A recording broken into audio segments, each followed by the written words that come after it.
அதாவது 2015ல ஒரு சாதாரண நிகழ்வு தான். இலங்கைக்கு கிழக்கு புறம் வந்தது. அது காற்று சுழற்சி கூட இல்ல. காற்று சுழற்சிக்கும் கீழ் உள்ள ஒரு சாதாரண மெலிந்த சுழற்சி. அது சென்னை வழியாக காற்றை ஈர்த்து 2 முறை ஒரே மாதிரி குணம் கொண்ட இரு காற்று சுழற்சிகள் இலங்கை அருகே அமைந்து 2015ல 2 சுற்று மழைப்பொழிவை கொடுத்து 2 சுற்று வெள்ளப்பெருக்கை ஏற்படுத்தியது. அதுவும் புயல் அல்ல, சாதாரண ஒரு காற்று சுழற்சி தான். காற்று சுழற்சிக்கும் கீழுள்ள ஒரு மெலிந்த சுழற்சி. அதான் சார், புயல் இல்லாம விட்டு இந்த கனமழைக்கு காரணம் 93 சென்டிமீட்டர் சொல்லியிருக்காங்க. அதுக்கு இவ்வளவு காரணம் என்ன அதுக்கு? அதாவது அதே போலதான் இப்பொழுதும் குமரி கடற்பகுதிக்கு வந்திருக்கக்கூடிய இந்த காற்று சுழற்சி சாதாரண சென்னைக்கு மழைப்பொழிவை கொடுத்த புயலை விட சாதாரண ஒரு சுழற்சியாக இருந்தாலும் அமைந்திருக்கக்கூடிய இடத்தை பொறுத்தும் அது நீடித்து நிற்கக்கூடிய அமைப்பை பொறுத்தும், அதாவது எதிர்ப்பின் காரணமாக மேற்கு நோக்கி நகர முடியாமல் வடக்கு நோக்கி நகர முடியாமல் மிக மெல்ல நம்முடைய குமரி கடற்பகுதியில் நகர்ந்து தொடர்ந்து நிலநடுக்கோட்டு பகுதியில், அதாவது நிலநடுக்கோட்டு பகுதி என்பது உலகத்துல நிலநடுக்கோட்டில அதிக வெப்பமான நீர் இருக்கும். அதாவது சூரியனின் குத்துக்கதிர் நிலநடுக்கோட்டில் விடும் என்பதனால வெப்பமான கடல் நீர் அந்த இடத்துல இருக்கும். கடல் நீரானது தொடர்ந்து ஆவியாகி கொண்டே இருக்கும்.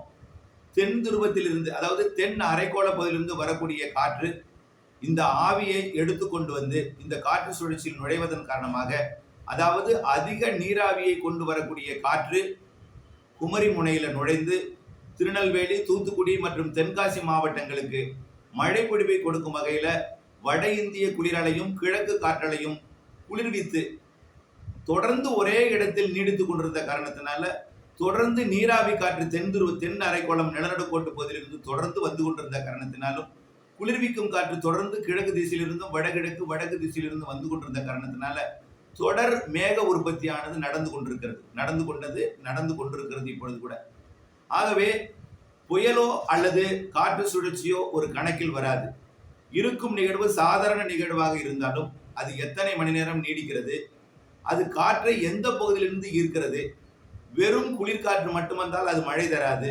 நீராவி காற்று வருகிறதா, நீராவியை குளிர்விப்பதற்கு குளிர்விக்கும் காற்று வருகிறதா வட இந்தியா பகுதியிலிருந்து, இவையெல்லாம் இணைவை பொறுத்து மழை மேகங்கள் உற்பத்தி ஆகும். ஆகவே இவை எல்லாம் சரியாக செட்டான காரணத்தினால கன்னியாகுமரி, திருநெல்வேலி, தென்காசி, தூத்துக்குடி மாவட்டத்தில் நீடித்து நின்று இந்த தொடர் மேக உற்பத்தியை நடத்தி வெள்ளப்பெருக்கை ஏற்படுத்தி இருக்கிறது. இது 100 சென்டிமீட்டருக்கு மேல் எதிர்பார்த்திருந்த நிலையில நாம் மக்கள் அச்சப்படக்கூடாது என்பதற்காக நிதானமான ஒரு அறிக்கையை மெல்ல அறிவித்து தற்பொழுது 100 சென்டிமீட்டரை நெருங்கும் வகையில 95, 93 சென்டிமீட்டர் வரைக்கும் கொடுத்திருக்கிறது. இன்னும் காற்று குவிதல் மாஞ்சோலை மற்றும் நலுமுக்கு, ஊத்து போன்ற பகுதிகளில் ஏற்படுத்தும் என்று எதிர்பார்த்திருந்தேன். ஆனால் அந்த இடத்துல ஏற்படுத்தி இருந்தால் பாதிப்பு இன்னும் கூடுதலாகி இருக்கும். தற்பொழுது தூத்துக்குடி மாவட்டத்தில் மட்டுமே அதிக மழை பொழிவை கொடுத்திருக்கிறது. திருநெல்வேலி மாவட்டத்தை ஒப்பிடும் பொழுது தூத்துக்குடியில் அதிக மழை. ஆனால் இதை விட மாஞ்சோலையில் கொடுத்திருந்தால் இன்னும் மழை பொழிவு வெள்ளப்பெருக்கெல்லாம் கூடுதலாகி இருக்கும்.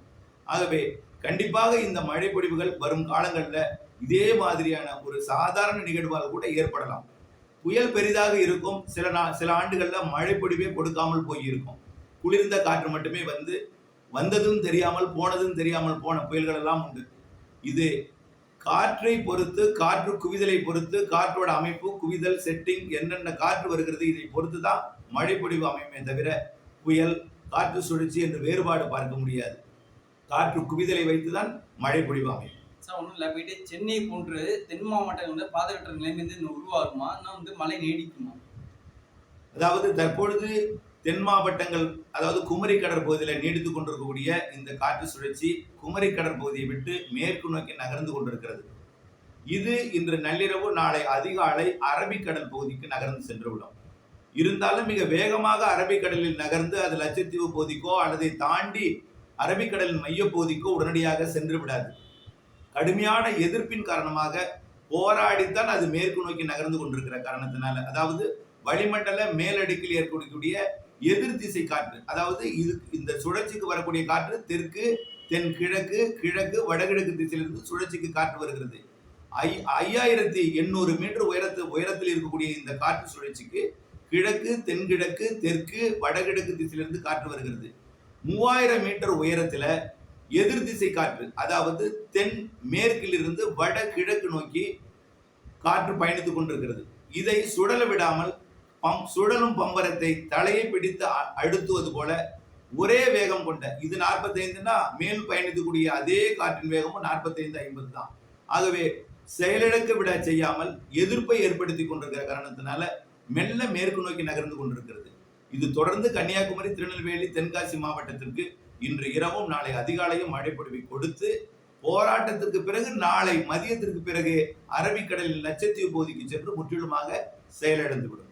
சார் ஒன்றும் இல்லை, போயிட்டு தமிழகத்தில் வந்து மழை வந்த காலமும் புயல் வந்த காலத்தில் வெள்ளம் பாதிக்க ஏரியா நம்ம ஏரியா இருக்கும். அந்த ஏரியாவில் எப்படி இருந்து குறிப்பிட்ட ஏரியாஸ் நம்ம பார்ப்போம். சென்னை எல்லாம் வீட்டு பாதிக்கப்பட்ட ஏரியா. அப்போ பாதிக்கப்பட்ட ஏரியா வந்து எந்த ஏரியா சார்? நமக்கு ரொம்ப மழைப்பொழிவு இல்லாத ஏரியா. அதாவது மழை பொழிவு இல்லாத, அதாவது இயற்கை சீற்றத்தால் பாதிக்கப்படாத பகுதி என்று எதுவுமே சொல்ல முடியாது. உதாரணத்திற்கு கடலோரம் எந்த புயலும் வந்து எந்த இடத்திலும் தாக்கலாம். ஆகவே புயல்கள் தான் வர வேண்டும் வெள்ள பாதிப்பிற்கு என்றல்ல. இப்பொழுது சாதாரண காற்று சுழற்சி கூட 2015 மெலிந்து சுழற்சி, தற்பொழுது மிக்ஜாம் புயல், அதற்கு அடுத்தபடியாக குமரியில சாதாரண காற்று சுழற்சி எல்லாம், அதாவது வரலாறு காணாத மழைப்பொழிவை கொடுத்து வருகிறது. வளிமண்டல மேலடுக்கில் ஏற்படக்கூடிய ஒரு எதிர்ப்பின் காரணமாக கடுமையாக ஒரு போராட்டத்திற்கு பிறகு முன்னேறி வந்து வரக்கூடிய கிறிஸ்துமஸுக்கு முன்பு 2-3 நாட்களுக்கு மிதமான மழைப்பொழிவை கொடுக்கும்.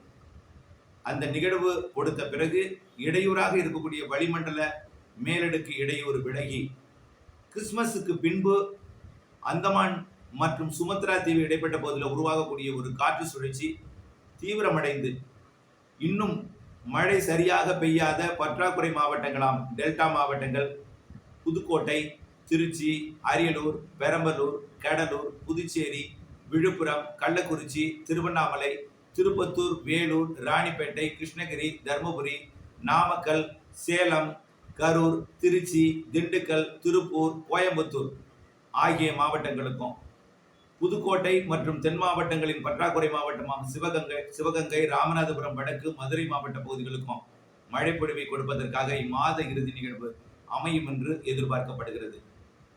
இந்த ஆண்டு 2023 வடகிழக்கு பருவமழையானது வழக்கமாக டிசம்பர் இறுதியில பின்வாங்கும். ஆனால் இந்த ஆண்டு டிசம்பர் இறுதிக்கு பிறகும் நிகழ்வுகளை கொடுக்கும் வகையில, வலுவான நிகழ்வுகளை கொடுக்கும் வகையில வடகிழக்கு பருவமழை ஜனவரி இறுதி வரை தொடரும் என்று எதிர்பார்க்கப்படுகிறது. அதன் அடிப்படையில் ஜனவரி முதல் வாரமாம் ஜனவரி 3, 4, 5, 6 தேதிகளில மேலும் ஒரு நிகழ்வு வலுவான நிகழ்வாக வந்து மத்திய மாவட்டங்களுக்கும் மழைப்பொழிவை கொடுக்கும் என்று எதிர்பார்க்கப்படுகிறது. ஆகவே வடகோடி மாவட்டங்களாம் சென்னை, திருவள்ளூர், காஞ்சிபுரம், செங்கல்பட்டு மாவட்டத்திற்கு ஏற்கனவே மழைப்பொழிவை கொடுத்து பாதிப்பை ஏற்படுத்தியிருக்கிற நிலையில, தென்கோடி மாவட்டங்களாம் கன்னியாகுமரி, திருநெல்வேலி, தென்காசி, தூத்துக்குடி மாவட்டத்திற்கு மிக கடுமையான பாதிப்பை ஏற்படுத்தியிருக்கிற நிலையில, தமிழ்நாட்டின் பிற மாவட்டங்களுக்கு, பற்றாக்குறை மாவட்டங்களுக்கு குறைந்தபட்சம் சராசரிக்கு மிகுதியான மழைப்பொழிவு கொடுக்கும். கூடுதல் மழைக்கும் வாய்ப்பு இருக்கிறது. நிகழ்வு ஜனவரி இறுதி வரை அடுத்தடுத்த நிகழ்வுகளால் நல்ல மழைப்பொழிவு இருக்கிறது. ஜனவரி இறுதி வரை வடகிழக்கு பருவமழை இருக்கின்ற காரணத்தினால தமிழ்நாடு அரசு மற்றும் மக்களின் முன்னெச்சரிக்கை தொடர்ந்து வடகிழக்கு பருவமழை நிறைவடையும் வரை இருக்கட்டும். செய்திகளை உடனுக்குடன் தெரிந்து கொள்ள உடனே சப்ஸ்கிரைப் பண்ணுங்க.